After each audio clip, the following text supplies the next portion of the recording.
Hi, my name is Jalen Montero. I'm currently a student at Aspen University. This is my first semester starting here, and I'm in Sociology 110.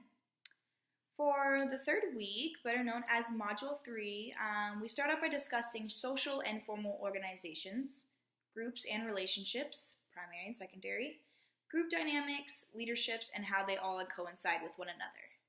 I'm going to start out with answering the 4 questions given. For the first question, it asks, imagine you are the president of a Fortune 500 company. You started out as a secretary right out of high school and worked your way up. The vice president and CEO are always at odds. As an expressive leader, how do you resolve the social dilemma and restore order in the leadership positions between the two officers? First, I would like to start out by saying I work as a nursing assistant, under a nurse in a children's home facility. Now, when I was first hired, I was explained to that the nurse and the nursing assistants are equal for both responsibilities for the care of our patients. This does not mean our jobs are the same and what we do is the same, but it is important that we work together aside from our job descriptions. We make decisions together and have one another's back when it comes to emergencies and the children. That also means that when it comes to responsibilities and making these decisions, if the nurse is no longer capable due to whatever reason, I would have to step up and make the decisions based upon what is best for the patient.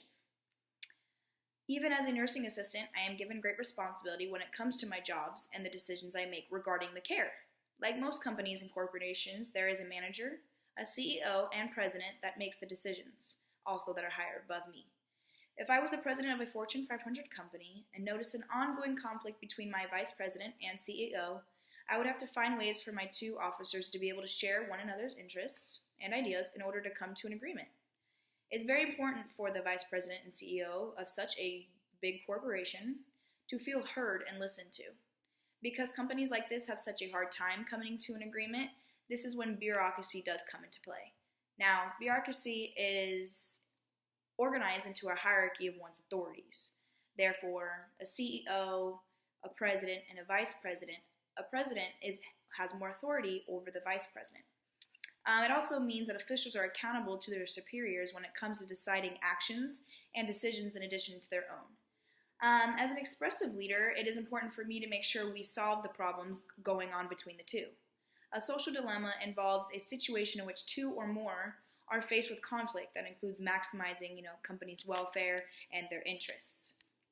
I would then like to let the CEO know of his/her responsibilities and the authorities aside from the vice president's, meaning the vice presidents has certain authorities they're no longer allowed to go across, and CEOs have higher ones.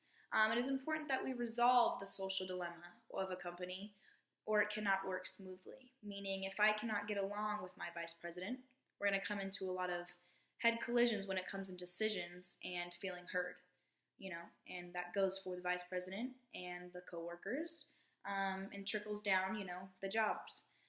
Since I am a responsible leader, my teaching style would definitely have to be a democratic leader. Before I say that, respect, communication, and maturity are definitely a top priority in a business. This means instead of demanding orders, they consider one another's viewpoints in order to come to an agreement. In my opinion, democratic leaders are more successful than an authoritarian leader because more people are able to relate to and understand a leader who can appeal to them on an emotional level.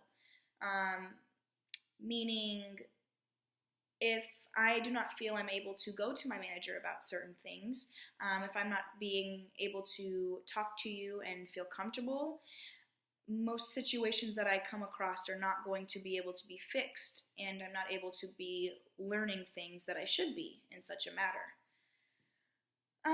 This also allows the CEO and vice president to feel good about their decisions and good about their ideas, so when they have another problem in the future, in the workplace, they're able to share their feelings with one another instead of just, keep creating a bigger problem. When a company reaches conformity, it works best. It is when those who work together have matching attitudes and behaviors and are able to relate to one another's beliefs. Doesn't mean that they agree, but they are able to relate and see each other's side.